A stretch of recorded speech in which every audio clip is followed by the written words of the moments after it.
ओम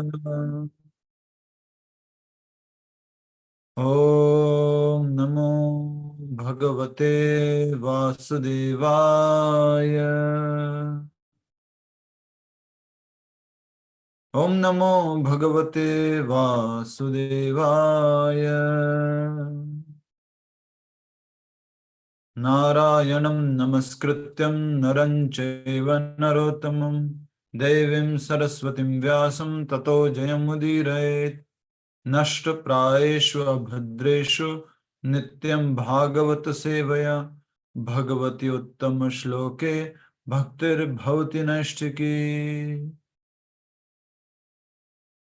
मुखं करोति वाचालं पंगुं लंघयते गिरिं यत्कृपातमहं वन्दे श्रीगुरुदीनतारिणं परमानंद माधवं श्रीचैतन्यमीश्वरम्। हरे कृष्ण कृष्ण कृष्ण हरे हरे, हरे राम राम राम हरे हरे। हरे कृष्णा। सभी भक्तों का स्वागत आज के इस श्रीमद् भागवत कथा रूप सत्र में। और ये सब कार्यक्रम एकमात्र श्रील प्रभुपाद जी की कृपा से, उनकी दया से हो रहा है। फिर से प्रभुपाद जी को याद करते हुए उनको नमन करते हैं। श्रील प्रभुपाद की जय। तो हम विदुर और मैत्रेय जी का संवाद समझ रहे हैं। उसमें विदुर जी ने प्रश्न पूछा था कि भगवान की लीलाओं के बारे में सुनना चाहता हूं।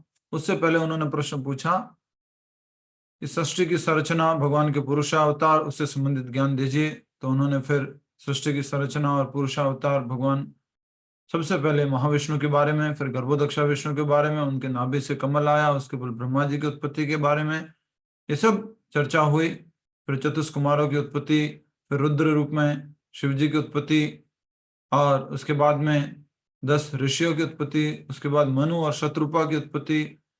और इसी बीच हमने देखा था कि जो श्वेत वराह है वो अवतार हुआ भगवान का। जब मनु ने बोला कि मुझे तो कोई स्थल नहीं दिख रहा है, पृथ्वी नहीं दिख रही है जहां जाकर के मैं आगे प्रजा का कार्यक्रम को आगे बढ़ाऊं, तो उनके नासिका से जो है भगवान वराह प्रकट हुए, श्वेत वराह।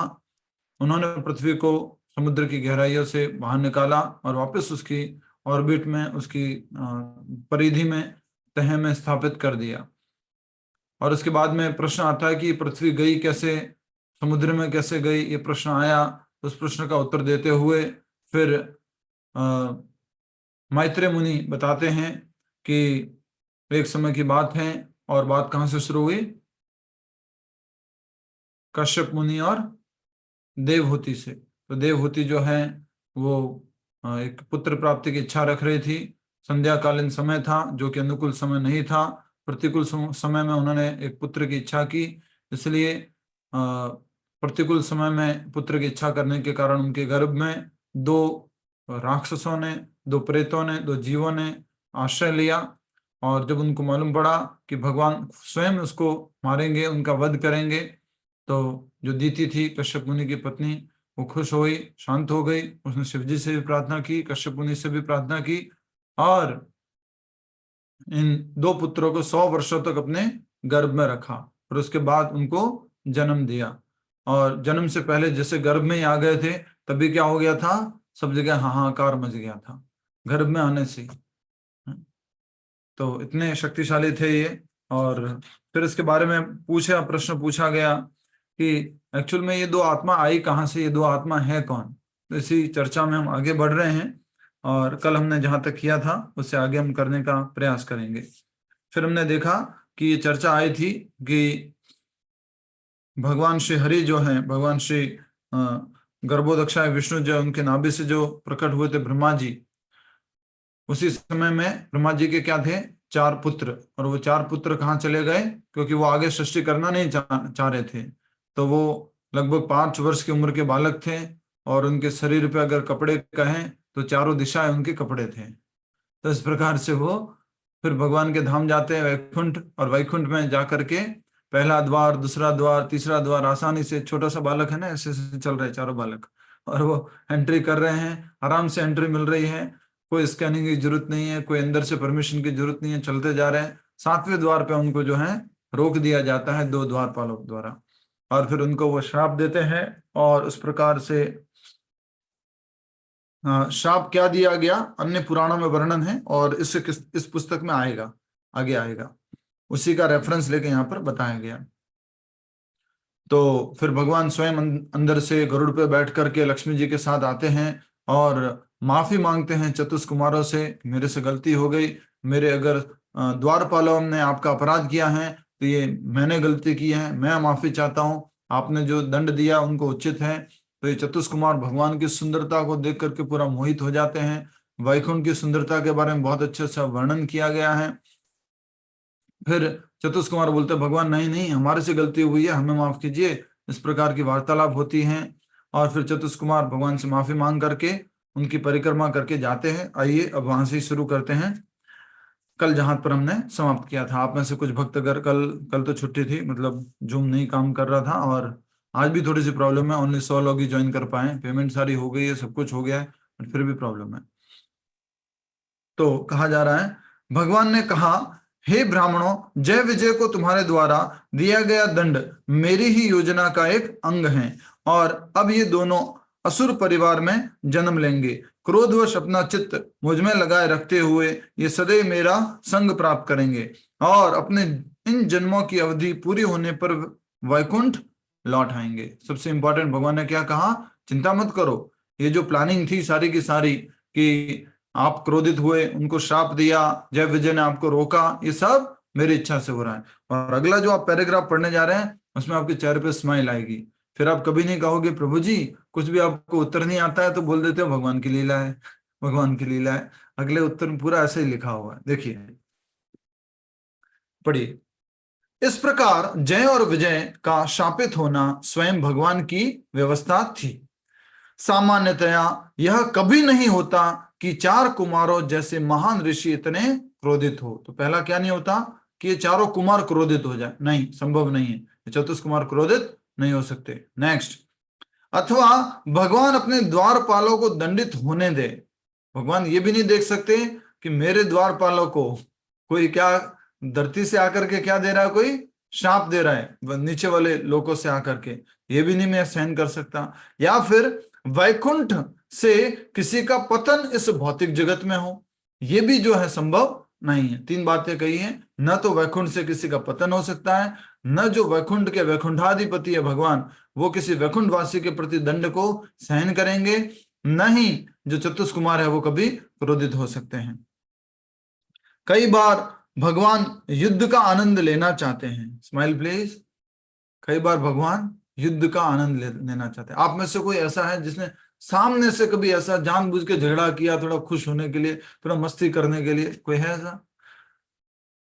मुश्किल होता है, कभी मस्ती मस्ती में भी प्रॉब्लम हो जाती है। पर भगवान युद्ध का आनंद लेने के लिए, खेलने के लिए उन्होंने ये जो पूरी योजना बनाई, लेना चाहते थे। कई बार भगवान जो है ऐसा आनंद लेना चाहते हैं, परंतु चूंकि वैकुंठ में उनका कोई शत्रु नहीं है, वैकुंठ में कोई शत्रु नहीं है, सब भक्त है उनके, तो लड़ाई किससे करें, कोई लड़ाई होती ही नहीं है। इसलिए अपनी इस इच्छा को पूरा करने के लिए उन्हें भौतिक जगत में अवतरित होना पड़ता है। तो इसलिए भगवान भौतिक जगत में आते हैं। अब भगवान तो भौतिक जगत में आ जाए, पर यहाँ आके भी किससे लड़ाई करें, फिर और इंतजाम हो रहा है। परंतु इस प्रकार की लीलाएं भगवान केवल अपने प्रिय भक्तों के साथ ही करना चाहते हैं, और इसलिए वे शत्रु पक्ष की भूमिका के लिए अपने अत्यंत घनिष्ठ पार्षदों का चुनाव करते हैं। भगवान के जो घनिष्ठ पार्षद है, जो उनकी सेवा में रत हैं, उनको ही सेलेक्ट करते हैं। किस रूप में? अपने शत्रु के रूप में। संसार के रंगमंच पर युद्ध के अभिनय का सुख लेकर भगवान अपने भक्तों को वापस वैकुंठ बुला लेते हैं। यहां पर अभिनय किया और फिर वापस चले गए। प्रमिला माता सुन रहे हैं? हाँ, तो भगवान ने क्या किया? अभिनय। तो ये शब्द याद रखिएगा, धरती पर जब भी भगवान आ रहे हैं, श्री राम रूप में, कृष्ण रूप में, क्या करने के लिए आ रहे हैं? अभिनय। अभिनय मतलब एक तरह से कहें साधारण भाषा में, नाटक। मतलब पहले से प्री प्लानिंग है। और इसके लिए मैं आपको एग्जांपल दे चुका हूं, खास करके भगवत गीता में। भगवत गीता जब बोलने का समय आया तो किसका एग्जांपल दिया था? माँ, बेटी और बहू। याद आ गया? माँ, बेटी और बहू। तो खास करके फिर ये क्या करते हैं, माँ और बेटी आपस में प्लानिंग करके रखते हैं कि जब भी बहू घर में घुसेगी तो मेरे से ये प्रश्न पूछेगी। आपस में अच्छे से प्लानिंग करके रखते हैं। तो वैसे ही ये जो पूरा श्रीमद् भगवत गीता, श्रीमद् महाभागवत, ये सब जो आए हैं भागवत पुराण, ये सब भगवान की ही प्लानिंग है पहले से। तब आप देख पा रहे हैं कि कई बार भगवान जो युद्ध का आनंद लेना चाहते थे, इसलिए वो अपने पार्षदों का चुनाव करते हैं और फिर वो उनको नीचे लेके आते हैं, उनके साथ लड़ाई करते हैं और फिर वापस लेके चले जाते हैं। ठीक है, अब देखते हैं। तत्पश्चात चतुष्कुमारों ने भगवान की प्रदक्षिणा की, उन्हें प्रणाम किया और वैकुंठ के द्वार से वापस लौट गए, क्योंकि भगवान के दर्शन तो हो गए, भगवान के चरणों में तुलसी को तो उन्होंने सूंघ लिया, प्रणाम कर लिया। अब वो जो है उनको वापस प्रणाम करके वापस जा रहे। पहले ये चतुष्कुमार जो है ना, ये ब्रह्मवादी थे, ज्ञानी थे, ज्ञान से लिप्त थे। तो इनको भगवान के प्रति प्रेम कब आया, साकार रूप के बारे में इच्छा कब हुई, जब उन्होंने भगवान के चरणों पे लगी हुई तुलसी को सूंघा, तब उनको जो है वो साकार रूप के बारे में थोड़ा समझ में आया। प्रदक्षिणा की और वापस चले गए।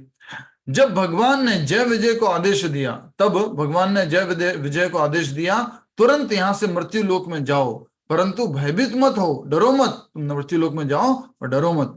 मैं चाहता तो ब्राह्मणों के शाप को निरस्त कर सकता था, परंतु मैंने वैसा नहीं किया। एक बार देखिए, मैं चाहता तो ब्राह्मणों के शाप को मैं निरस्त कर सकता था, लेकिन मैंने नहीं किया। क्यों नहीं किया? क्योंकि मैं तुम्हारे साथ खेलना चाहता था, क्योंकि तुम वहां जाके अभी शत्रु बनोगे, और शत्रु कौन बन सकता है? मेरा मेरा भक्ति बन सकता है। और कैसा शत्रु होगा? बहुत शक्तिशाली शत्रु होगा। तो इस प्रकार से एक समय जब मैं सो रहा था, यहां पर ये बात भागवत में लिखी हुई है जो मैं पढ़ रहा हूं। एक समय जब मैं सो रहा था और श्री लक्ष्मी जी मुझसे मिलना चाहती थी, तो तुमने उन्हें द्वार पर ही रोक लिया था। तो पहली बार नहीं रोका, दूसरी बार रोका है। तुमने लक्ष्मी जी को भी रोक लिया द्वार के ऊपर। मैं जब सो रहा था उस समय लक्ष्मी ने तुम्हारे पतन की भविष्यवाणी की थी। तुम मेरे को रोक रहे हो ना, तुम्हारा पतन पक्का है। तो लक्ष्मी जी की भी बात सत्य होनी है, हाँ, और भगवान को लड़ाई भी करनी है, तो सारी योजना साथ में जुड़ी हुई है। यद्यपि तुम्हें भौतिक संसार में 7 जन्म लेने का दंड मिला है, भगवान बोल रहे हैं। कितने जन्म? 6 नहीं, जनरली हम क्या बोलते हैं, कई बार 6 का ऑप्शन मिला था। 6 या तो भक्त के रूप में, या 3 जो है असुर के रूप में। पर यहाँ साफ साफ कहा जा रहा है, यद्यपि तुम्हें भौतिक संसार में 7 जन्म लेने का दंड मिला है। पर ये किताब, ये भागवत पुराण के अंदर बात नहीं लिखी हुई है, या तो तात्पर्य में मिलेगी या किसी और ग्रंथ से ली गई इस बात को। ठीक है, 7 जन्म लेने का दंड मिला है, परंतु मैं चाहता हूं कि तुम इन 7 जन्मों की बजाय असुर परिवार में केवल 3 जन्म लो। भगवान क्या कह रहे हैं? 7 जन्म मत लो, असुर परिवार में कितने जन्म लो? 3। मेरे से लड़ाई करो, असुर बनो। भक्त बनोगे तो मैं लड़ाई किससे करूंगा? तो मेरी तो इच्छा है कि तुम असुर बनो और अपनी लड़ाई हो अच्छे से, और 3 जन्म में वापस मेरे पास आ जाओ। ठीक है, 7 जन्मों की बजाय असुर परिवार में केवल 3 जन्म लो। क्रोध में सदैव मेरा चिंतन करते हुए तुम अपने समस्त पापों से मुक्त होकर शीघ्र ही मेरे पास लौट आओगे। हमेशा मेरा स्मरण किसमें करोगे? क्रोध के अंदर। तो ये भागवत पुराण में 3रे स्कंद के 16वें अध्याय के 30वें श्लोक में लिखा हुआ है।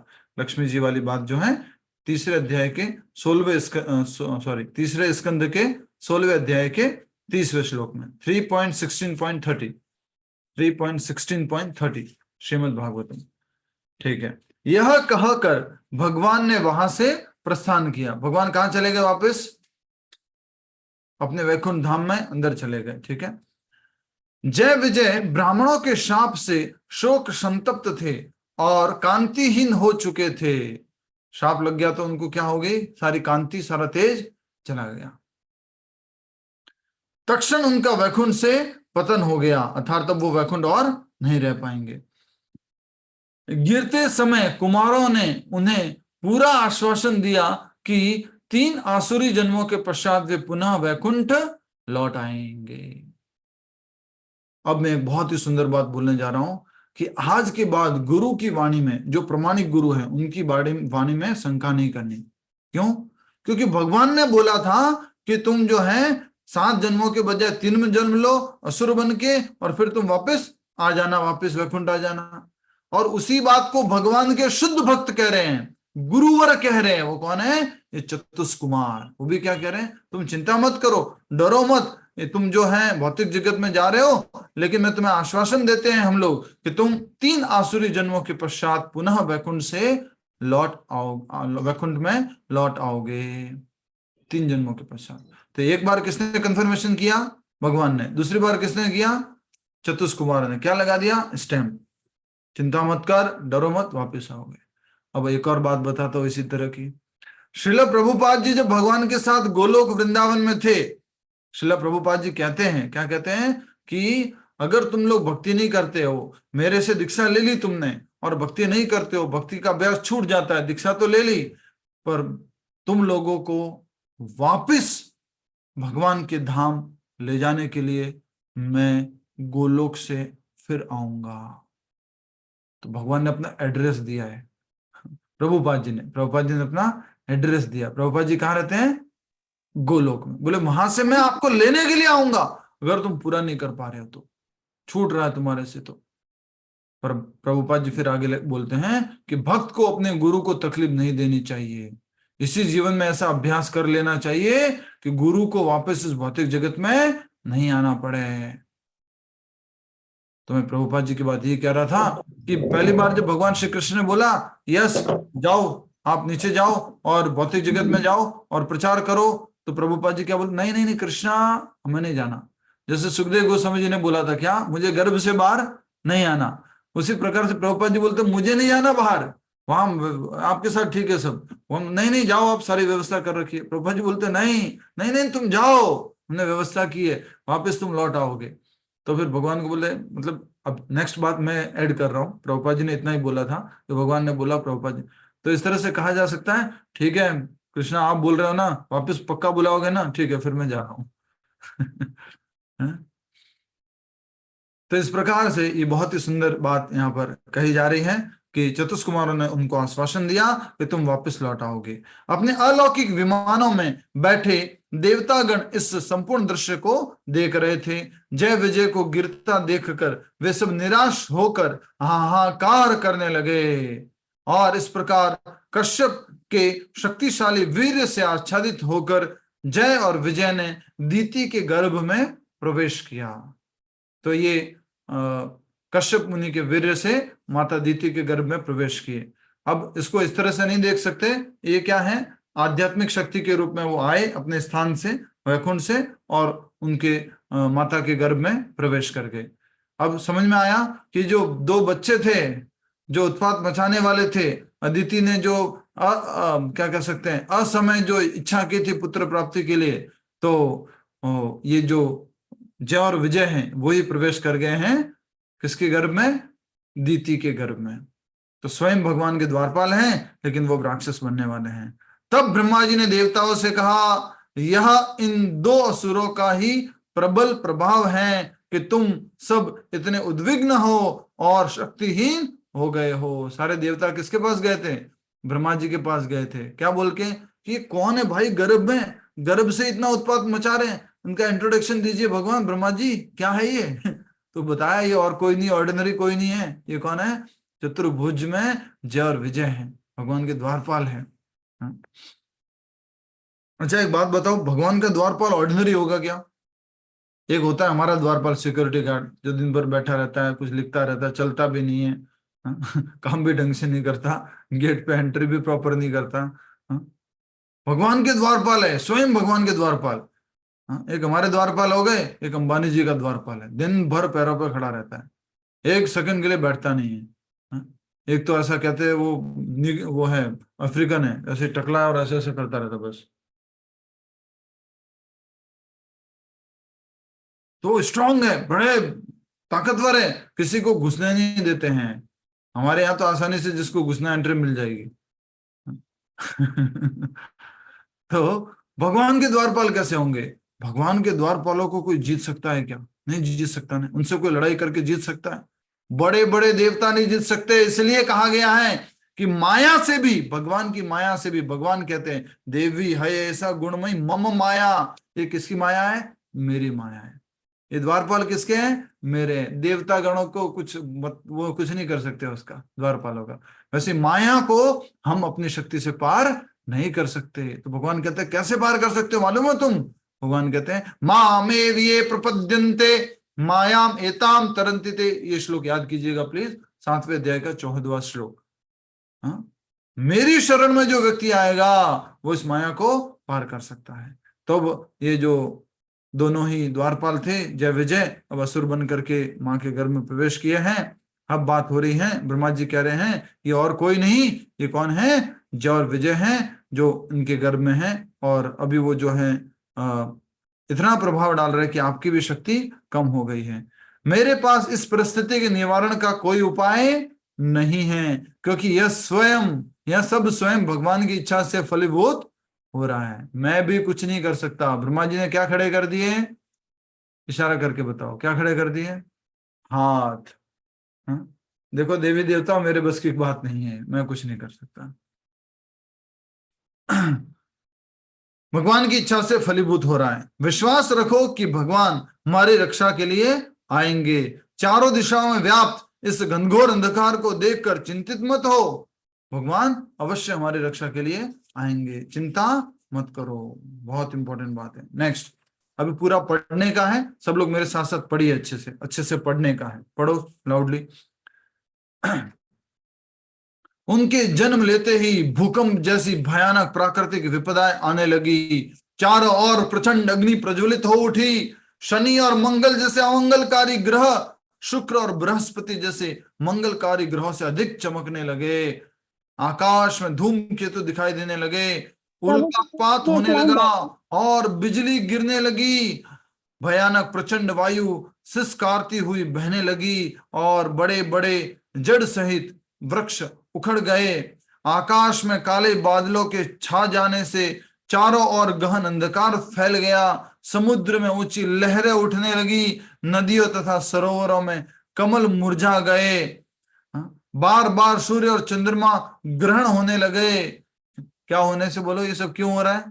सारे अपशकुन क्यों हो रहे हैं? मनु प्रभाकर जी, क्यों हो रही है अपशकुन सारे? मनु प्रभाकर जी, असुरों का जन्म मनु हो गया प्रभाकर जी, आपका नाम है मनु प्रभाकर जी? नहीं ना, मनु प्रभाकर जी। ठीक है, नहीं बता रहे वो भी। मीना माता जी बताइए, माइक अनम्यूट करके। ऐसा आप सब क्यों हो रहा है बताओ? मनु प्रभाकर जी, कहाँ ध्यान था आपका? हरे कृष्ण प्रभु जी, धन्यवाद प्रणाम। क्योंकि दीदी के घर में जय और विजय थे और बहुत उत्पात मचा रहे थे, इसलिए जय और विजय की वजह से हो रहा है सारा अपशकुन। ही है सारा का सारा अपशकुन। जय और विजय जो कि असुर रूप में माँ के गर्भ में प्रवेश किए थे और पैदा हो चुके हैं। जब जब माँ के गर्भ में थे उससे टेंशन कम नहीं थी, अब और टेंशन बढ़ गई है। अब ये कि ये अपशकुन हमने एक बार और सुने थे, कौन बताएगा? इसी तरह के अपशकुन हमने एक बार और सुने थे। Please raise your hand fast. कौन बता रहा है? सुधीर जी, हाँ सुशील जी।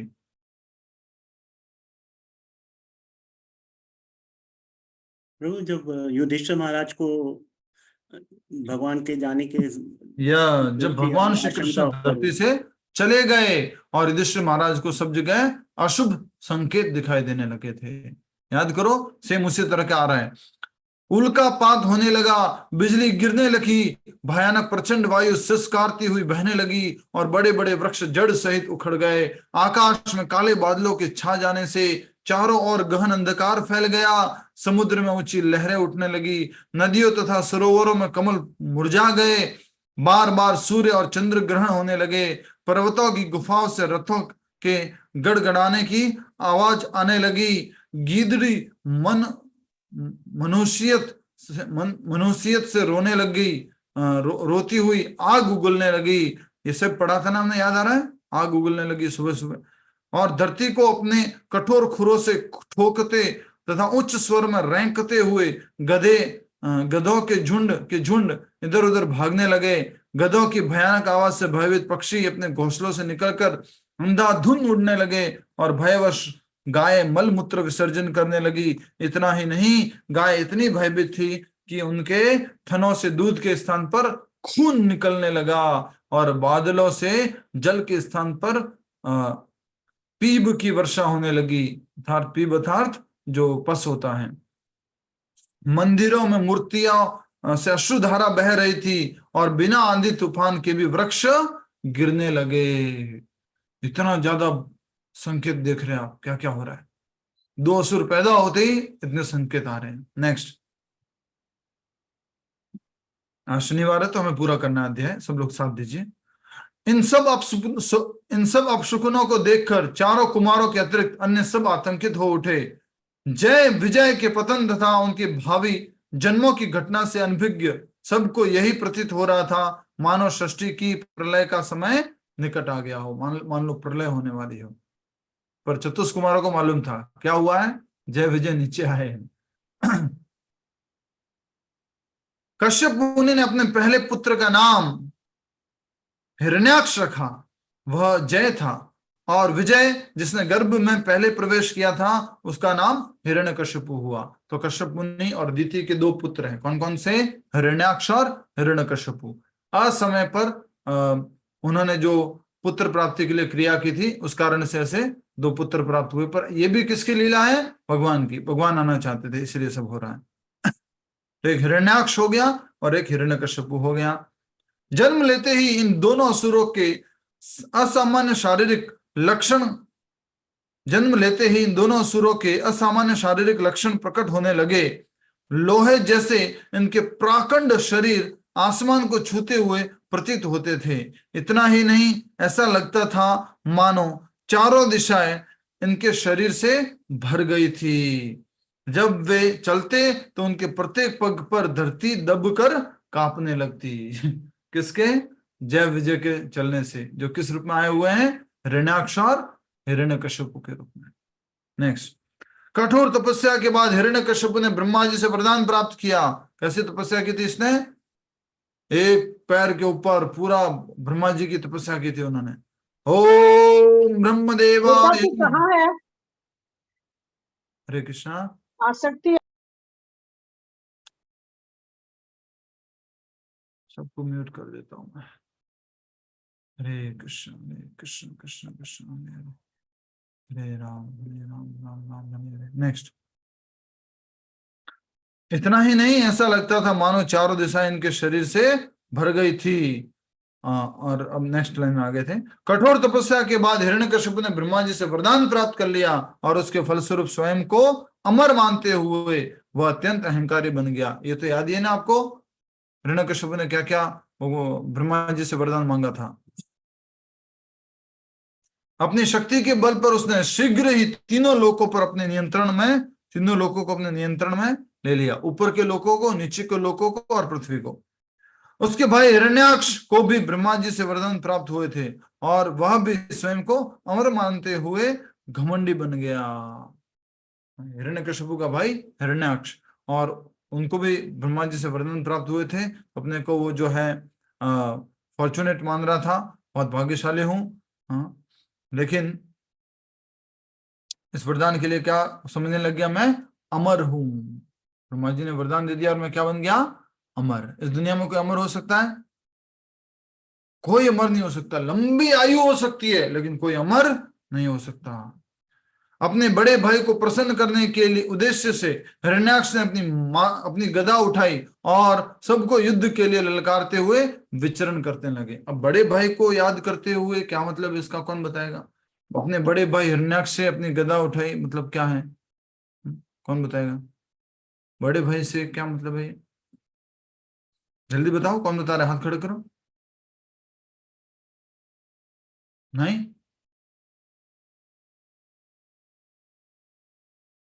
हरे कृष्णा, कौन बताएंगे।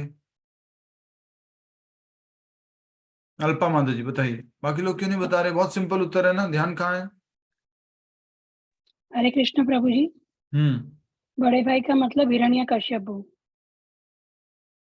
हिरण्यकश्यपु के बड़े भाई का नाम हिरण्यकश्यपु। Very nice. नहीं, हिरण्याक्ष के बड़े भाई हिरण्यकश्यपु। यहाँ क्या लिखा हुआ है, अपने बड़े भाई को प्रसन्न करने के लिए के उद्देश्य से हिरण्याक्ष ने अपनी गदा उठाई और सबको युद्ध के लिए ललकारते हुए विचरण करने लगा। तो आप बिल्कुल ठीक कह रहे हैं माता जी, मैं गलत समझ गया, यहाँ हिरण्यकशिपु नहीं लिखा हुआ, हिरण्याक्ष लिखा हुआ, आई एम सॉरी। हरे तो कृष्ण प्रभु जी। हिरण्याक्ष जो है वो अपने भाई का बदला लेने के लिए, क्या बदला लेना था कि उन्होंने, नरसिंह भगवान ने उनको मार दिया है।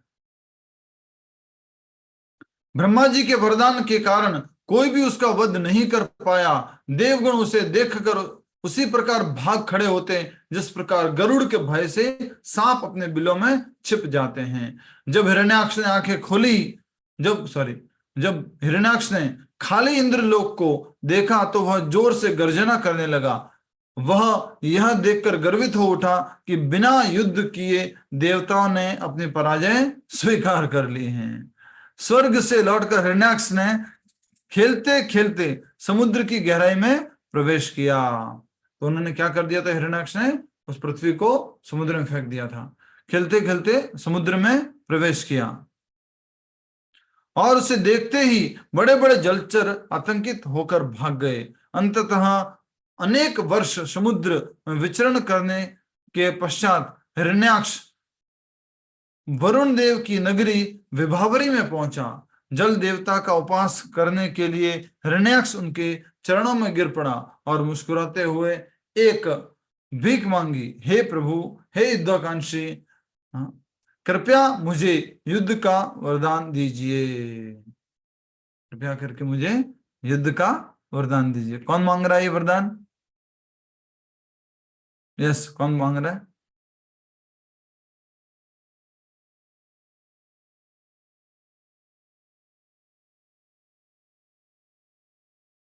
ऐसा क्यों? अभी भी तो बात हो रही है, फिर आप कंफ्यूज क्यों हो रहे हो?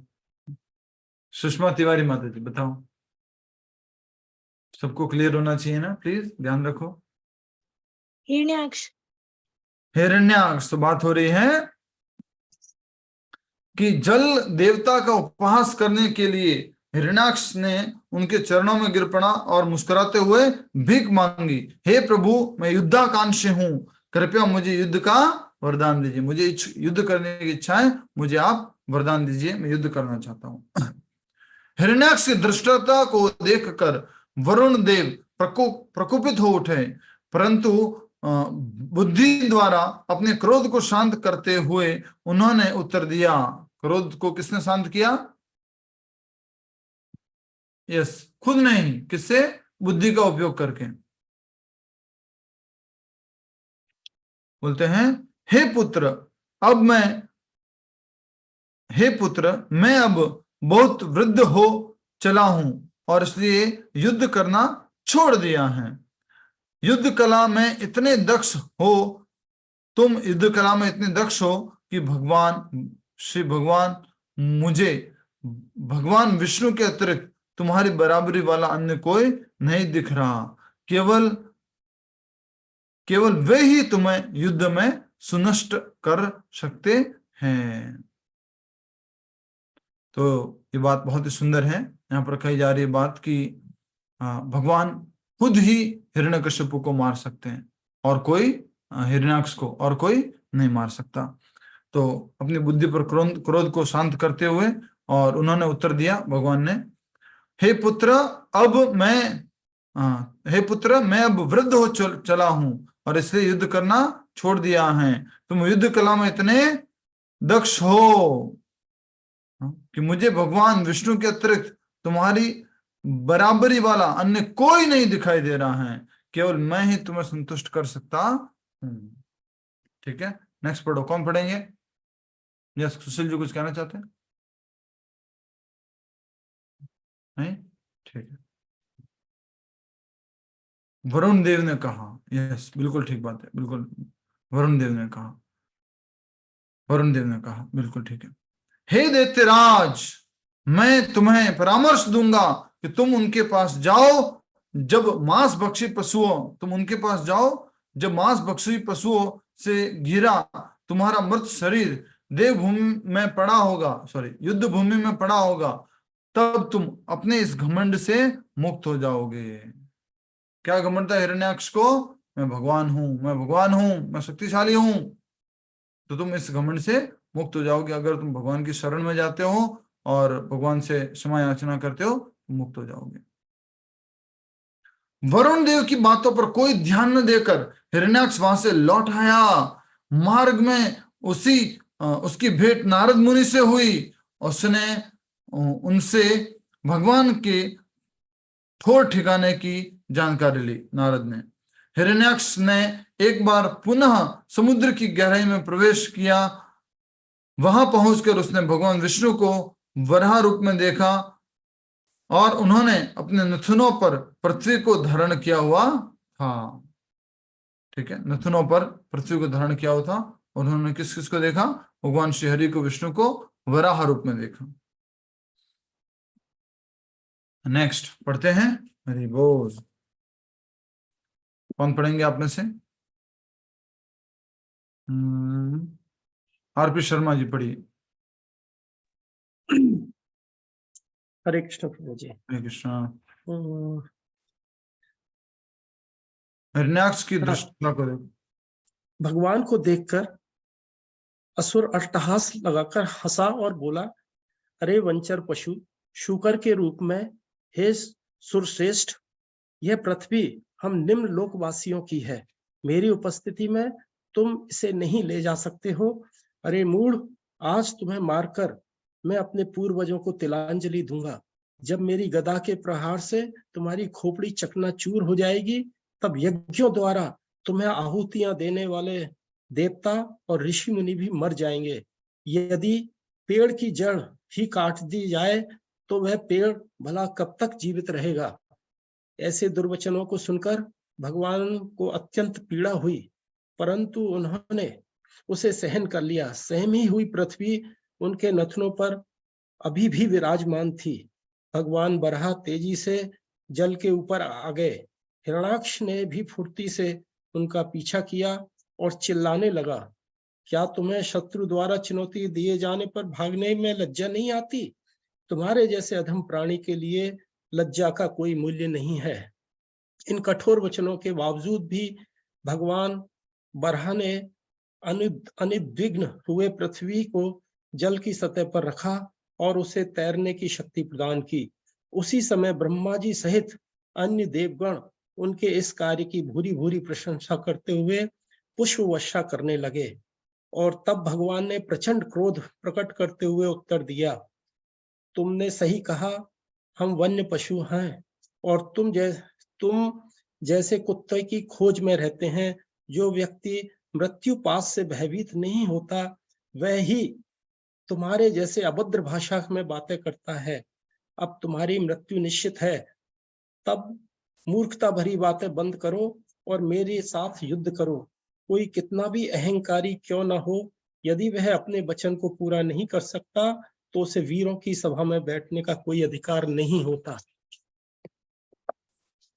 इस प्रकार चुनौती दिए जाने पर बहुत बढ़िया। सबको यहाँ तक समझ में आया कि मैं समझाऊं? ये तो बहुत स्टोरी चल रही है। हाथ खड़ा कीजिए प्लीज। समझ में आ गया? Yes, no? ठीक। तो यहाँ तक बस इतनी सी बात कही गई है, जैसा कि आप सब लोग देख पा रहे हैं। जो भगवान स्वयं हैं,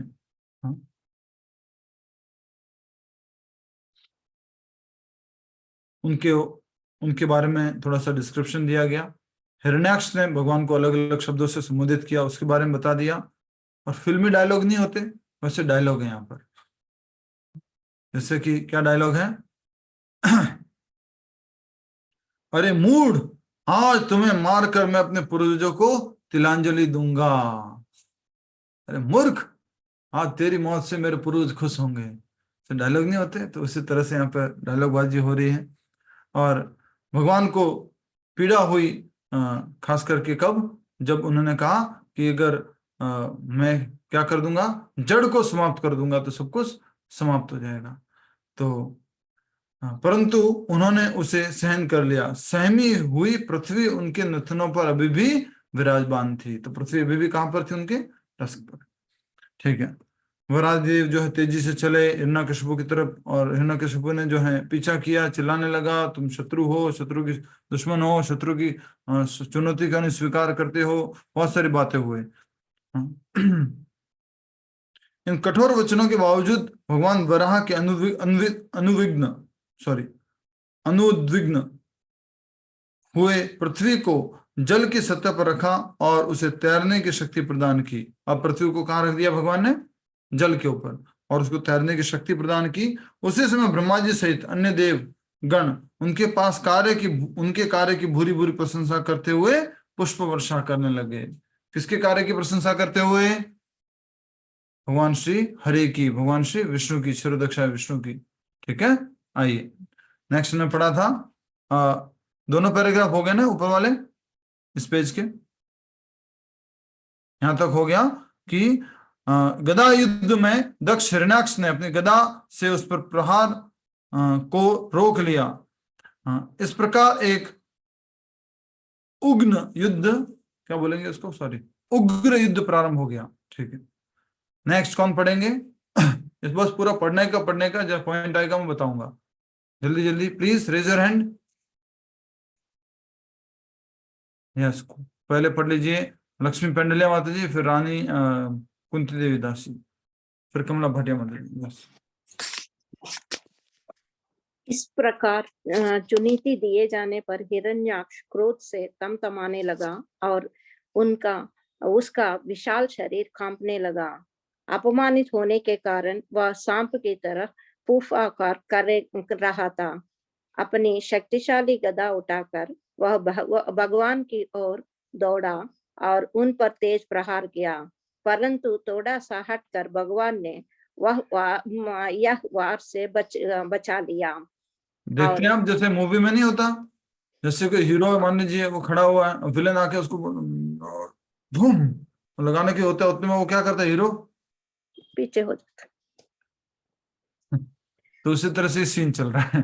देखिए, थोड़ा सा इंटरेस्ट लेके सुनिए, समझिए, देखिए। और बदले में अपनी गदा से हिरण्याक्ष के मस्तक पर प्रहार करने का प्रयास किया।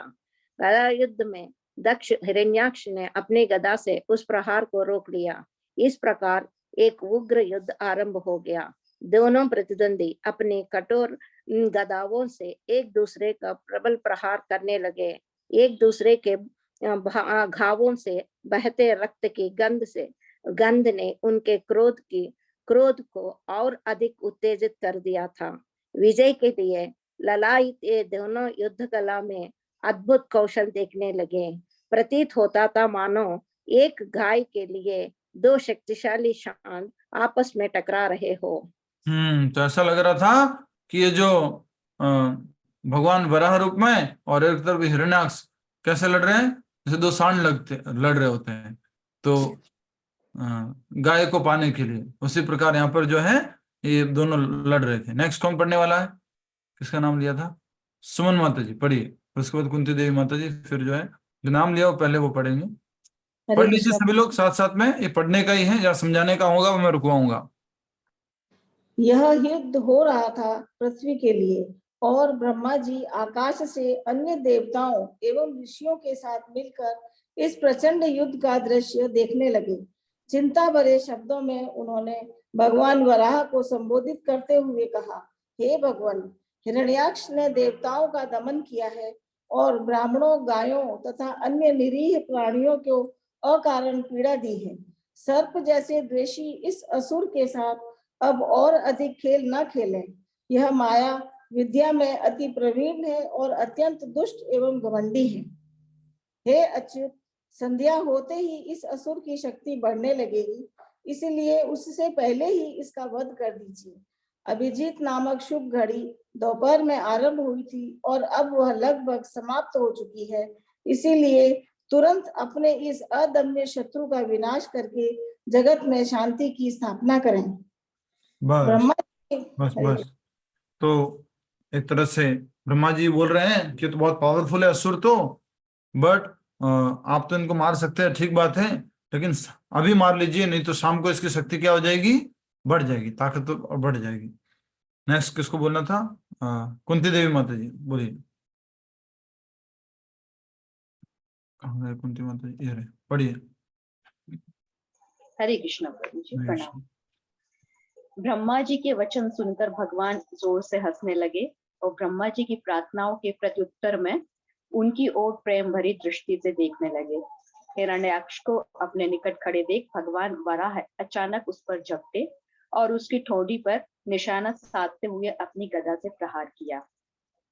हिरण्याक्ष ने अपनी गदा से वार बचा लिया और फलस्वरूप भगवान की गदा उनके हाथों से फिसल गई। हवा में कलाबाजी खाकर गिरती हुई वह गदा चमचमा रही थी। इस दृश्य को देखकर देवताओं और ऋषियों के खेमे में खलबली मच गई। यद्यपि हिरण्याक्ष के पास अपने निहत्थे शत्रु पर प्रहार करने का सुअवसर था, परंतु युद्ध के नियमों का पालन करते हुए उसने वैसा नहीं किया। और कौन प्रभु जी? यस, तो युद्ध का नियम का पालन का ध्यान किसने रखा? हिरण्याक्ष ने। असुर था तो भी क्या बोलता है कि भगवान की गदा गिर गई है, जो कि वराह रूप में आए हैं, छोड़ो छोड़ो ठीक है, मैं अब इनको नहीं करता हूँ, जो है पहले इनको गदा उठाने देता हूँ, निहत्था मैं इनके ऊपर वार नहीं करूंगा। नेक्स्ट किसको पढ़ना था? कमला भाटिया माता जी को। यस, पढ़िए।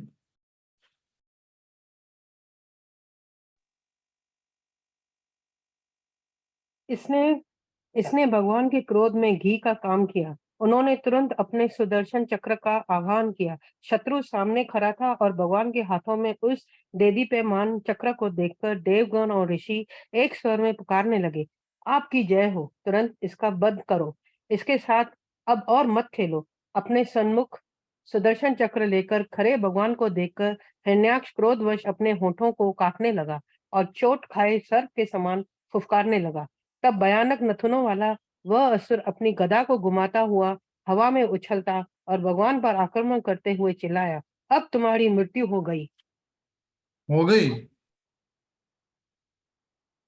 क्या लिखा है? मृत्यु हो गई। ब्रह्मा जी कह रहे बार बार खेलो मत, ठीक है। और खेलने के बाद फिर अब क्या बात हो रही है? भगवान जो है अपने सुदर्शन चक्र निकाल दिए और शत्रु को सामने खड़ा था, भगवान के हाथों में देदीप्यमान चक्र को देखकर देवगण और ऋषिगण एक स्वर में पुकारने लगे, आपकी जय हो। और फिर भगवान ने क्या कहा? अब तुम्हारी मृत्यु हो गई। जैसे हम अपनी देशी भाषा में क्या बोलते हैं? अब तो तू गया, ठीक है ना, अब तो तू गया। तो वैसे ही भगवान कह रहे हैं अब तुम्हारी मृत्यु हो गई। ठीक है माता जी, धन्यवाद, बहुत इंपॉर्टेंट था। और आगे पढ़िए, सबको मौका देना चाहता हूं मैं। मीना माता जी, फिर नेक्स्ट जो है सुशीला माता जी, फिर उसके बाद शैली शर्मा माता जी। हरे कृष्ण प्रभु जी। भगवान वराह ने अपने बाएं पैर को उठाया और अत्यंत सहजता पूर्वक हिरण्याक्ष के हाथ में रखी गदा पर प्रहार किया। उसके हाथ में गदा दूर जा गिरी। भगवान ने कहा, हिरण्याक्ष, तुम मुझ पर विजय पाने के लिए इतने आतुर हो, उठो और अपनी गदा को फिर से उठाओ। हिरण्याक्ष ने इस चुनौती को स्वीकार किया और अपनी गदा उठाकर जोर से गर्जना करते हुए उसे घुमाने लगा। भगवान वराह ने अपने स्थान से हिले बिना ही अपने हाथों से उस गदा को पकड़कर छीन लिया। यह देखकर बुरी तरह अपमानित हिरण्याक्ष के क्रोध की सीमा नहीं रही। भगवान ने भी युद्ध के नियमों का पालन करते हुए उसे वह गदा लौटा दी, परंतु उसे लेने की बजाय हिरण्याक्ष ने एक ज्वालायमान त्रिशूल उठाया और उग्रता पूर्वक उसे घुमाकर भगवान की ओर फेंका। इससे पहले कि वह भगवान तक पहुंच पाता, भगवान ने अपने सुदर्शन चक्र द्वारा उसके टुकड़े टुकड़े कर दिए। हिरण्याक्ष का क्रोध अब कई गुना बढ़ चुका था। चित्कार करते हुए वह भगवान वराह की ओर दौड़ा और अपनी कठोर मुट्ठी से उनकी छाती पर प्रहार करते तुरंत अदृश्य हो गया। बस तो उसके देखिए, अब भगवान की छाती पर प्रहार किया और वहां से गायब हो गया। इस बीच में हिरण्याक्ष ने क्या उठाया? एक ज्वालायमान त्रिशूल उठाया था। उग्रता पूर्वक उसे घुमाकर भगवान की ओर फेंका। इससे पहले कि वो भगवान तक पहुंच पाता, भगवान अपने सुदर्शन चक्र को उससे क्या कर दिया? टुकड़े टुकड़े टुकड़े कर दिए। ठीक है।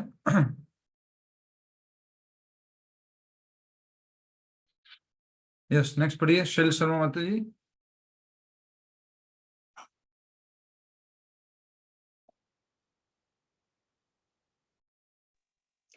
उसके प्रहार का मानो भगवान पर कोई प्रभाव ही नहीं पड़ा था, मानो किसी हाथी पर फूलों की माला से प्रहार किया गया हो। इसके बाद हिरण्याक्ष भगवान पर अपनी माया शक्तियों का प्रयोग करने लगा। भगवान तो स्वयं योगेश्वर हैं, उनके लिए वे सब एक खेल से अधिक कुछ नहीं था, तो परंतु खेल हो रहा था। इस भगवान भगवान मायावी तो योगेश्वर है, मायापति हैं। नेक्स्ट। हाँ, परंतु इस मायावी युद्ध को देखने वालों को लगने लगा मानो सृष्टि प्रलय का समय निकट आ गया है। प्रचंड तूफानी हवाएं बहने लगी और उससे उड़ी धूल ने चारों दिशाओं को ढककर गहन अंधकार कर दिया। आकाश से चट्टानों के साथ भी बालों, खून, मल, मूत्र अतः हड्डियों की वर्षा होने लगी।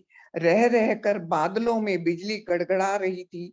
पर्वतों से विभिन्न अस्त्र शस्त्र बाहर निकलने लगे और बिखरे बालों वाली नग्न राक्षसियां हाथों में त्रिशूल लिए अचानक प्रकट हो गईं।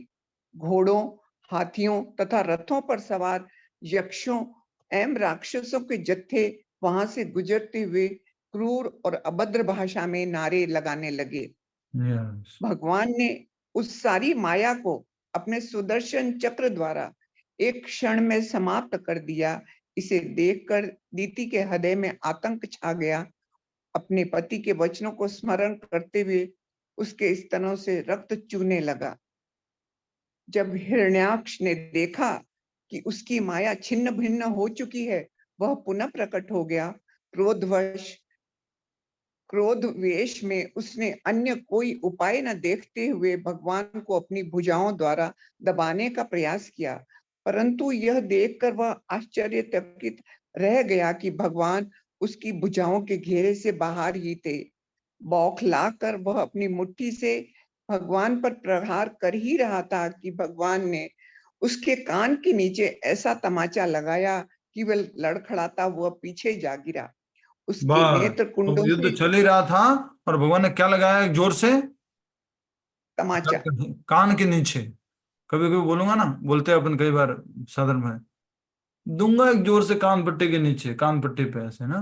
भगवान ने कान पट्टी पर खाली एक बार मारने से, इससे पहले बहुत बार उन्होंने वो गदा युद्ध किया, थोड़ा लड़ाई किया। अब भगवान क्या कर रहे हैं? एक थप्पड़ में उसको सुला देंगे।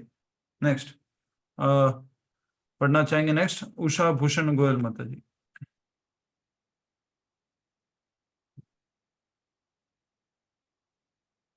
यस, पढ़िए। माइक अनम्यूट करना पड़ेगा ना जल्दी से। दोबारा पढ़ती हूँ प्रभु जी। पढ़िए। ब्रह्मा जी एवं अन्य देवगण निकट से असुर के मृत शरीर को देखने के लिए नीचे उतर आए। अभी तक उसके होठ दबे थे और क्योंकि भगवान के चरण कमल उसका नहीं स्पर्श कर माता जी, रहे भी थे, तमाचा लगाया है। इसलिए तमाचे आत्मा के बाहर की बात पढ़ो। तमाचा के बाद में तमाचा लगाया उसके बाद।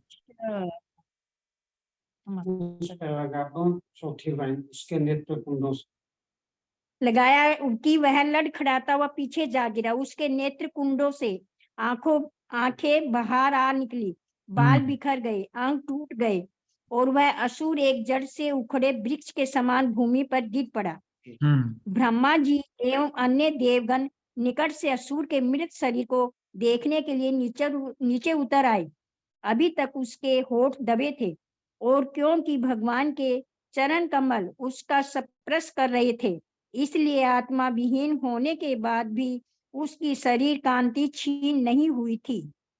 उसकी प्रशंसा करते हुए ब्रह्मा जी ने कहा, ऐसी यशस्वी मृत्यु और किसकी होगी? बड़े बड़े योगी मुक्ति प्राप्त करने के लिए समाधि में भगवान के जिन चरण कमलों पर ध्यान करते हैं, इसे उन चरण कमलों का प्रहार मिला। भला इसके सौभाग्य का वर्णन कौन कर सकता है? तत्पश्चात बस देव बस बस बस बस। तो देखिए, कौन भाग्यशाली है? हिरण्याक्ष भगवान को चरण कमलों में गिरा हुआ है और वो भगवान को देखते हुए मृत्यु को प्राप्त हो रहा है। और यह कौन? जय। सोचो, वापस अपने धाम जा रहा है। नेक्स्ट कौन पढ़ेंगे? थोड़ा सा बचा है, लास्ट किसको इच्छा है? यस लीला सखी गोपिका देवी माता जी पढ़ी। सुषमा तिवारी माता जी ने बोला था, लेकिन ठीक है। हरे कृष्ण प्रभु जी। हाँ। तत्पश्चात देवगण भगवान की प्रशंसा करने लगे कि उन्होंने 12 अवतार लेकर संपूर्ण जगत को इस असुर के क्लेशदायक भय से मुक्त कर दिया है, मुक्त किया। देवताओं की स्तुति स्वीकार करके भगवान अपने वैकुंठ धाम लौट आए, जहाँ निरंतर निर्भाव उत्सव मनाए जाते हैं। तो भगवान वापस उसके हिरण्याक्ष को समाप्त करके, अर्थात अपने पहरेदार को, अपने द्वारपाल को वापस लेके आ गए। ठीक है, नाटक पूरा हुआ, वापस चले गए। नाटक में पहले किसको भेजा? सोचो, एक नाटक का मंच है, वहां पर पहले किसको भेजा? हिरण्याक्ष को भेजा। उससे पहले और देखना है तो एक पति पत्नी है, उनमें अपनी पत्नी के गर्भ में एक बच्चा आ चुका है, फिर उसके बाद में उसका जन्म होता है, और वो जन्म लेते ही सबको परेशान करता रहता है, और वो ब्रह्मा जी से फिर तपस्या करके बहुत शक्ति प्रदान हासिल करता है, और अपने भाई के प्रति जो बदला लेना था उसको बदला लेने की भावना होती है। तो इस प्रकार से वो बदला लेने की भावना से जो है समुद्र को अंदर जो पृथ्वी थी उसने फेंक दी थी, उसी को क्या कह सकते हैं, वरुण देव के पास गया, वरुण देव से प्रार्थना की उसने। फिर इस तरह से भगवान जो है वहां पर आए, भगवान आकर के सीधा नीचे जाते हैं, ब्रह्मा जी आदि प्रार्थना करते हैं, कह रहे हैं भगवान जी खेलो मत, भगवान बहुत हो गया। क्या कह रहे हैं? खेलो मत, अब बस ठीक है, अभी संध्या होने वाले, मार दो इसको, खत्म करो। एक जोर से तमाचा मारा, मरते हुए, फिर वापस दोनों चले गए। ठीक है, तो इस प्रकार ये कथा है। इसको हम दोबारा रिवाइज करेंगे आप सब भक्तों के लिए, क्योंकि जूम लिमिट की वजह से परेशानी हुई आप सब लोगों को। हरे कृष्ण प्रभु जी। हरे कृष्ण प्रभु जी। हरे कृष्णा। प्रभु जी, वो जय विजय जो असुर थे उनका भी चतुर्भुज स्वरूप था। यस, असुर नहीं थे वो, जय विजय द्वारपाल थे। द्वारपाल मतलब असुरों के उसमें जय विजय जब थे तब वो चतुर्भुज द्वारपाल रूप में थे, भगवान जैसा सुंदर रूप था उनका। जी। लेकिन जब असुर बन के आए तो फिर तो वो असुर रूप में आए थे, और भगवान जैसा रूप नहीं था, चतुर्भुज रूप में नहीं थे। हाँ, हरे कृष्ण प्रभु जी। यस माता जी, रूपा माता जी। प्रभु जी हिरण्यकश्यपु को भगवान ने पहले मारा था ना, बाद में हिरण्याक्ष मारा ना? हाँ, अब क्या है कि कुछ अलग अलग कल्प की घटना है ये, इस कारण से हम अभी जो हमारे जो दिमाग में बात आती है ना, जनरली वही आती है कि पहले हिरण्याक्ष को मारा, फिर हिरण्यकश्यपु। हाँ, क्योंकि प्रहलाद का जन्म बाद में हुआ था ना, तो वो मैं सोच रही थी कि हिरण्याक्ष अपने बड़े भाई का बदला लेने के लिए अगर वो कर रहा था, तो हिरण्यकश्यपु को पहले मारा होगा भगवान ने। हाँ, तो ये क्या अलग अलग कल्पों की घटना है इसमें, इसलिए ऐसा। वो अभी रक्त वरा की घटना है, वो श्वेत वरा की घटना थी, ये थोड़ा सा इसलिए किसी कल्प में लीला इसी प्रकार की चलती है। अलग अलग कल्प में, अलग अलग कह सकते हैं युगों में, युगों के चक्र में ब्रह्मा जी का जो दिन होता है उसको कल्प कहते हैं। तो 1000 जो साइकिल चलती है युगों की, सेम इसी तरह की लीला होती है। लेकिन कभी हिरण्यकश्यपु पहले आ जाता है, कभी हिरण्याक्ष पहले आ जाता है, कभी भगवान थोड़ा एक थप्पड़ की जगह घुसा मार लेते हैं, कभी उसको गदा से मार लेते हैं। वो थोड़ा सा चेंज होता है कुछ जैसा भगवान को आनंद लेना हो वैसा। प्रभु, हरे कृष्ण प्रभु जी। जी सुशील जी। इसमें अपने भागवतम में एक जो डिटेल भागवतम है उसमें क्लियर है कि हिरण्यकश्यपु बाद में मरा है, बिकॉज जो भगवान नरसिंह का अवतार है वो 14वां अवतार है, जबकि वराह भगवान का दूसरा अवतार है। वो तो बिल्कुल क्लियर है, पर यहाँ पर जो लिखा हुआ, जो अभी हमारा संदर्भ चल रहा है इस भागवतम में, देखिए जो अभी जहां पर लिखा हुआ, अभी हम जहां पढ़ रहे 3rd कैंटो में, उसको भी प्रभु थोड़ा सा आपने, I think you have not properly read it. हाँ, उसमें भी ये नहीं बोल रहा है कि वो उसका कुछ बदला बदलेगा लेने के लिए। नहीं, पहले भी हमने पढ़ा है इसको, इसलिए हमें याद है। नहीं प्रभु जी, हिरण्याक्ष पृथ्वी को जो है ना वो इसमें समुद्र के अंदर ले गए थे, तो उसके लिए जो है वराह अवतार हुआ था, वो लड़ना चाहते थे। हिरण्यकश्यप तो बदला लेने के लिए, हिरण्याक्ष की डेथ का बदला लेने के लिए विष्णु भगवान के विरुद्ध हो गए थे, क्योंकि वो उनसे नफरत करने लगे थे कि उन्होंने उनके भाई को मारा था। इसीलिए वो माता विष्णु जी, प्रभु जी को मैंने भी हाँ, ऐसा ही पढ़ा था, इसीलिए जी मैंने जी, आपसे ये प्रश्न किया। इसीलिए ये प्रश्न आया है यहाँ पर कि यहाँ पर भागवतम में हम जो पढ़ रहे थे, यहाँ पर ये लिखा हुआ आ रहा है कि हिरण्याक्ष जो है बदला लेने के लिए हिरण्यकशिपु का, वो भगवान से लड़ाई कर रहा है। तो प्रभु जी, लेकिन इसमें ये तो कहीं नहीं है कि नहीं, वो मर ऐसा गए थे। कहीं नहीं लिखा प्रभु जी, ऐसा लिखा ऐसा नहीं है तो प्रभु। हमने कुछ नहीं पढ़ा। कोई घटना हुई होगी बदला लेने के कारण, बदला लेने की कोई ना कोई घटना हुई होगी पहले, ये बात अलग है, लेकिन मरे नहीं थे हिरण्याक्ष। हिरण्याक्ष पहले मरे, हिरण्यकशिपु बाद में मरे। देखो यहाँ लिखा हुआ है, अपने बड़े भाई को प्रसन्न करने के उद्देश्य से हिरण्याक्ष ने सिर्फ अपनी प्रसन्न गदा के लिए उठाई। लिखा है। तो अपने प्रसन्न बड़े भाई करने के को, लिए हो सकता है, हाँ, तो प्रसन्न उनको करना अलग चीज है ना प्रभु जी। तो भी हिरण्यकशिपु बड़ा नहीं होगा ना फिर। पर प्रभु जी प्रभु जी देखिए ऐसे आगे आएगा, आगे आएगा, देखिएगा नहीं, आगे आएगा। माता जी आगे वर्णन है, बिल्कुल मैं ये नहीं कह रहा माता जी, सेम बात जो है आपको मैं ट्रांसलेशन में दिखाता हूँ आपको। ठीक है, इस बीच में किसी का और कोई शंका है तो पूछ सकते हैं। ये बात सत्य है क्योंकि पहले हिरण्याक्ष को मारा गया था और बाद में हिरण्यकशिपु, बट कौन से कल्प में कैसा हुआ था वो अलग अलग निर्भर करता है। यहाँ पर जो अभी जो पढ़ रहे हैं हम, उसमें ये लिखा हुआ है कि अपने बड़े भाई को प्रसन्न करने के उद्देश्य से, तो साफ साफ कह दिया। पहले तो अगर आप पढ़ोगे तो क्या लिखा था अनुवाद में कि कश्यप मुनि ने पहले पुत्र का नाम हिरण्याक्ष रखा, और अभी हमने क्या पढ़ा, बड़े भाई को, तो बड़ा भाई हिरण्यकशिपु कैसे हो गया, तो बड़ा भाई बाम लगा दे। हाँ, तो ये थोड़ा सा कंफ्यूजन है यहाँ पर। यस, कोई हरे और? कृष्ण प्रभु जी। जी इसमें ये है कि उनके जो गर्भ में जो पहले आए थे वो हिरण्यकशिपु पहले आए थे गर्भ में, उनका जन्म बाद में हुआ था। हाँ, गर्भ ये में यहाँ पे पहले लिखा वो आए हुआ थे। है, ये हाँ। यहाँ पे लिखा हुआ है। इसलिए वो बड़े शास्त्रों के हिसाब से बड़े वो माने जाते हैं जो गर्भ में पहले आते हैं। अच्छा, जब जुड़वा बच्चे होते हैं तो उसमें ऐसा है, जैसा कि मैंने परपट में पढ़ा है, प्रभुपाद जी के परपट में है। अच्छा, अच्छा, ऐसा भी है क्या? हाँ, कि वो गर्भ भागवतम में में जो ऐसा पहले है आते हैं उसका जन्म बाद में हो। हाँ हाँ, यस, ये है। Lord born the demon Hiranyakashipu, ये रहा, यहाँ पर हम पढ़ रहे हैं। Yes. Many will fall dead, their skulls smashed.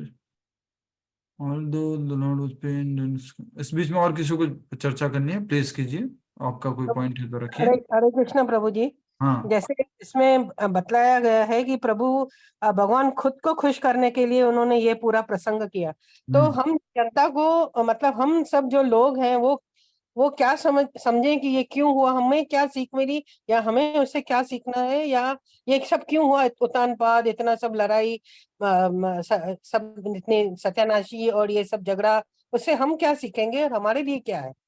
जी, तो हर पॉइंट पर सीखने का है। अल्टीमेटली सबसे पहला बिंदु तो ये है कि सब कुछ भगवान के नियंत्रण में है, भगवान अपनी इच्छा से करते हैं जो भी होता है। सबसे पहला बिंदु सीखने का ये है।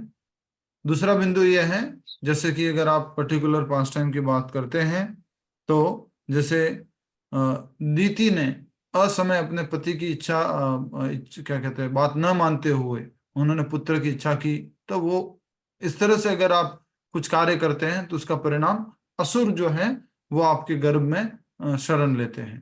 तो इस तरह से अलग अलग संदेश दिए गए हैं हर एक लीला के माध्यम से।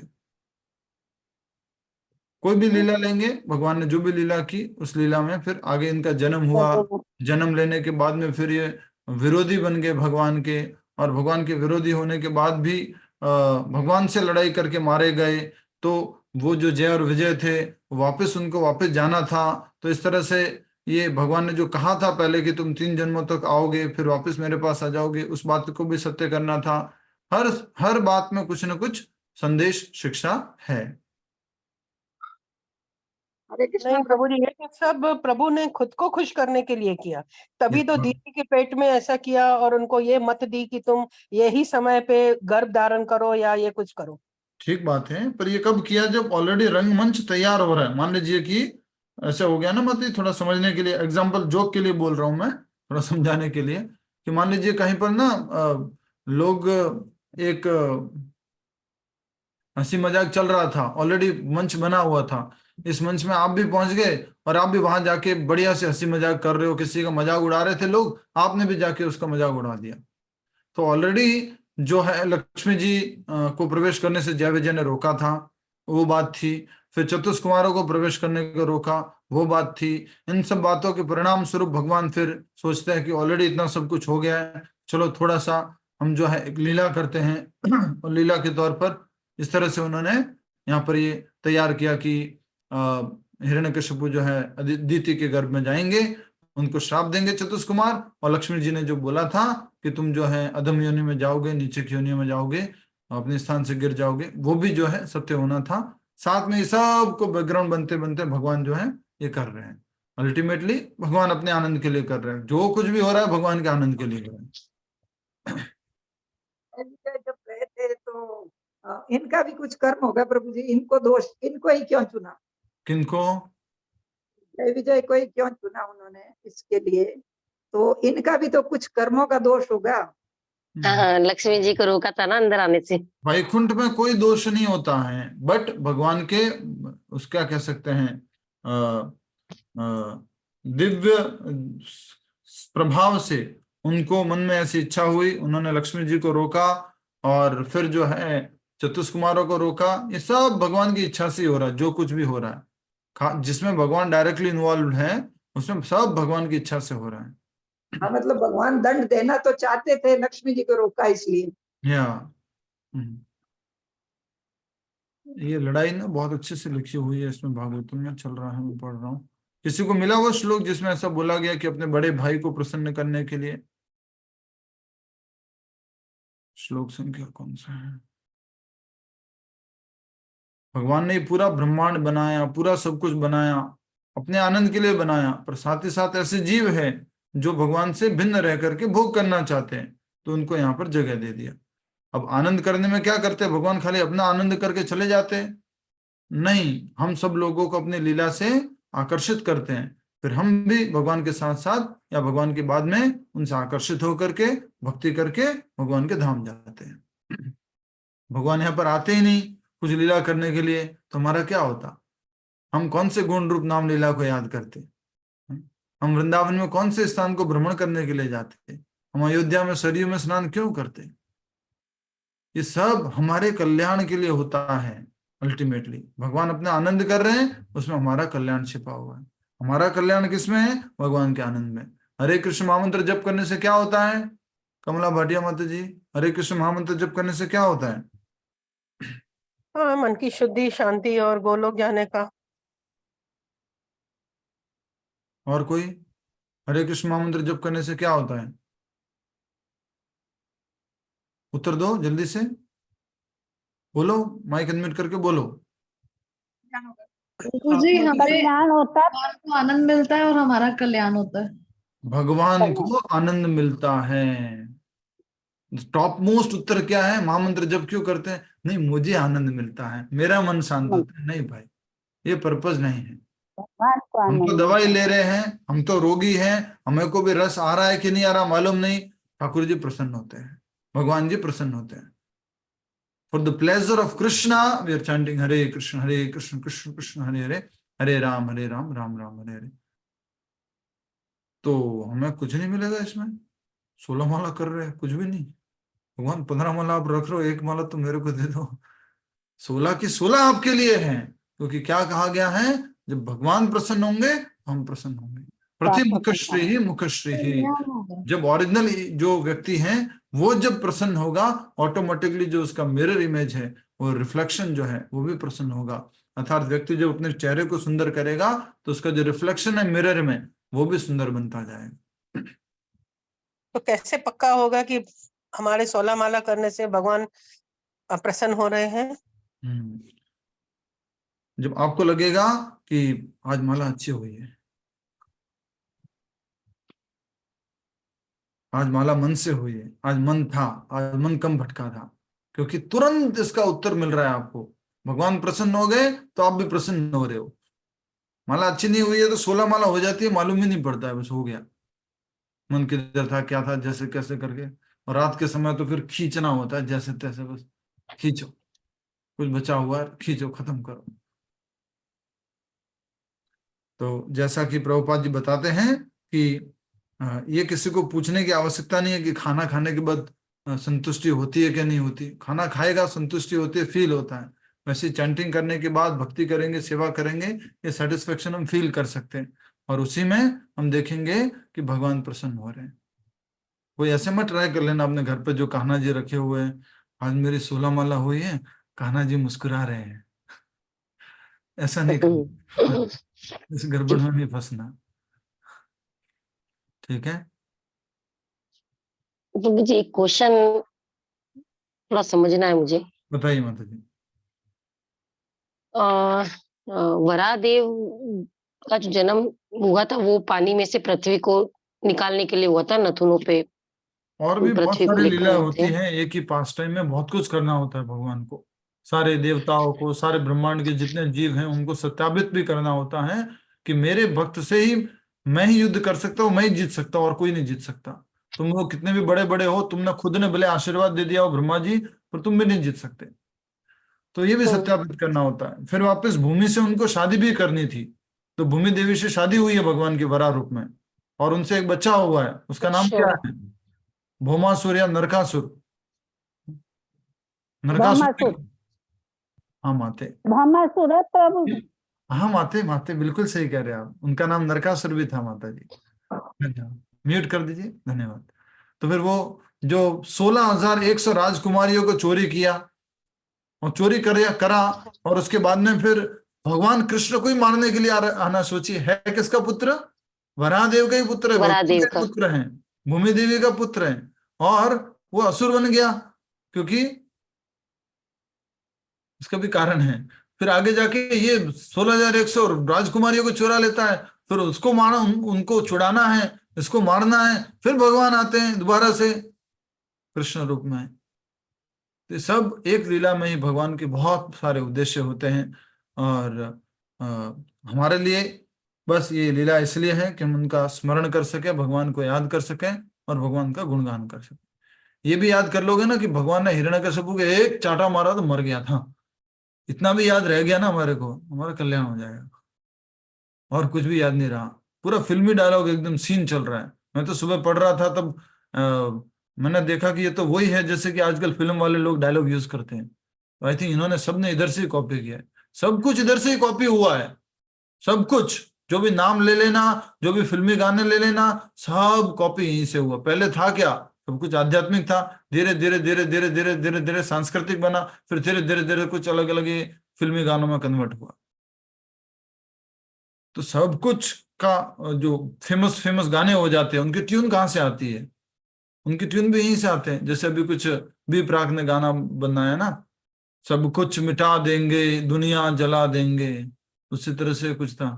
राम जी का कुछ है, उसके ऊपर ही बना है, वो ट्यून पूरा वही था। अ, अ, क्या है, जिसके साथ राम जी हो, वो क्या भजन है वो? चर मस्तक जो है राम जी के चरणों में हो, वो क्या भजन है? नगरी हो अयोध्यासी, रघुकुल सा घराना हो, चरण हो राघव के, जहां मेरा ठिकाना हो। इसी गाने पे फिल्मी गाना बनाया, इस बैकग्राउंड को लेते हुए। ये पहले गाना आया था, उसके बाद वो फिल्मी गाना आया है, और वो दुनिया में घूम रहा है ऐसे। तो सब चीजें जो है, ultimately source of everything is Krishna, is past time. तो हमें कुछ भी याद रह गया भगवान का, हमारे लिए कल्याणकारी है। कुछ भी अच्छा लगा प्रभु जी, मुझे तो कुछ अच्छा नहीं लगा कृष्ण लीला में, कुछ भी नहीं अच्छा लगा। बस मुझे तो ये जो है ना, वराह अवतार में भगवान ने जो एक थप्पड़ मारा था ना उसको, ये बढ़िया लगा मुझे। तो उसमें ही कल्याण है हमारा। ठीक है, और कोई? हरे कृष्ण प्रभु। जी माता जी। हाँ प्रभु, वो उसने हिरण्याक्ष ने भी ब्रह्मा जी की तपस्या की थी, तो उनको वरदान, जैसे अपने हमको पता है कि हिरण्यकशिपु को क्या क्या वरदान मिला था, कि वो रात में नहीं मरेगा, दिन में नहीं मरेगा। तो हिरण्याक्ष का भी ऐसे कुछ है स्पेशल कि उसको ये मिला था? अवश्य होगा, मुझे याद नहीं है, कोई मदद कर सकते हैं प्लीज? मुझे नहीं मालूम इस बारे में, हिरण्याक्ष ने क्या तपस्या की और क्या वरदान मिला, किसी को मालूम है? ये कुछ नहीं मिला था इसे वरदान, इतना उसने मांगा था, ऐसे कुछ नहीं मिला, खाली बस मुंह अमर लेके होने का मांगा था। अमर होने का मांगा था बस। किसने मांगा अमर था? होने का तो देते ही नहीं था ना ब्रह्मा जी। ने सब मांगे थे। माता जी हिरण्याक्ष की बात हो रही है, प्लीज। नहीं, हिरण्याक्ष की तो मैं कह रही हूँ, उसने तो कुछ नहीं मांगा, बस अमर होने का मांगा था। और हिरण्याकश्यप ने सब वरदान मांगे थे कि मैं दिन में नहीं मरूं, रात में नहीं मरूं, ये सब हिरण्याकश्यप ने मांगे थे। हिरण्याक्ष ने ब्रह्मा जी से अमर होने का वरदान मांगा था? वो तो मिलेगा नहीं हाँ, उसको। ये उसने भी मांगा था। तो मांगा वो था तो मिलेगा कैसे? नहीं, ब्रह्मा ने कह दिया अमर है ही नहीं कोई, तो हाँ। तुम कैसे अमर हो जाओगे?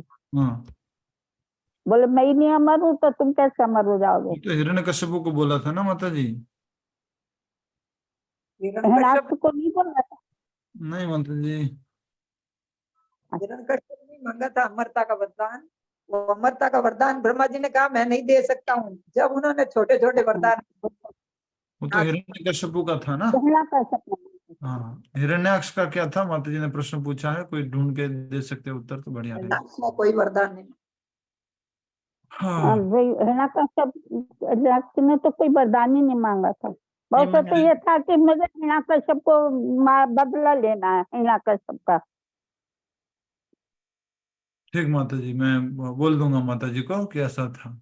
श्रीमद् भागवतम में तो कहीं नहीं है प्रभु जी, किसी अन्य पुराण में हो सकता है। इसलिए बहुत सारी जानकारी ना, हम भक्त लोगों का उद्देश्य भागवत पुराण से ही जो है जानकारी लेना है, और हम लोग भक्ति में आगे बढ़ने के हिसाब से पढ़ते हैं, समझते हैं। प्रभु जी, हिरण्याक्ष ने तो ये मांगा था कि मेरे हाथों में खाज आ रही है, मेरे को लड़ना है किसी से, मैं युद्ध करना चाहता हूँ, मैं बहुत बलवान, तो मैं किससे युद्ध करूं? वरुण देव से वरदान मांगा था ना उसने कि मैं युद्ध करना चाहता हूँ और मेरे को युद्ध करवाओ। वो युद्ध करने का था, पर शक्ति कहाँ से आई उसको? वरदान कहाँ से आया शक्ति का वरदान? शक्ति का वरदान तो पता नहीं। हाँ, वो पूछ रहे हैं शक्ति। वो तो वो तो मजाक किया था उन्होंने वरुण देव के साथ में, वरुण देव समझ गए थे, फिर वो भी वो स्थान छोड़ के चले जाते हैं। वरदान तो उसको मिला नहीं ना प्रभु जी, वो तो मरा ना भगवान के हाथों से। मतलब भगवान के हाथों से लड़ाई करने के लिए भी तो कुछ करना पड़ेगा ना। पृथ्वी को उसके सतह से निकाल करके फेंकने के लिए भी तो कुछ तो तपस्या करनी होगी ना।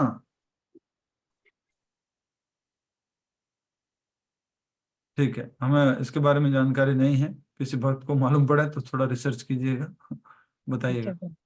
वो क्विज कर रहे हैं, ग्रुप के अंदर चल रहा है, ठीक है, वो पोल्स डालते रहते हैं, ठीक है ना? यस, ठीक है, रिविजन तरफ से ना। ठीक है, और कोई प्रश्न? मंडे को हाँ, आपने जो अभी वरादेव की बातें बताई कि उन्होंने ये रूप लिया है, तो वो कथाएं भी इसमें आएगी आगे? हाँ, वरादेव की कथा सारी है इसमें, और श्वेत वराह, रक्त वराह, ये अलग अलग लीलाओं में, अलग अलग कल्पों में लीला हुई है। भागवत में सब कुछ दिया हुआ है, हम जो पढ़ना चाहते हैं, सुनना चाहते हैं, वो सब इसमें मिलेगा। बट भागवत में कैसा है? संक्षिप्त रूप में है, आपको डिटेल में, पूरा डिटेल नहीं मिलेगा। क्यों?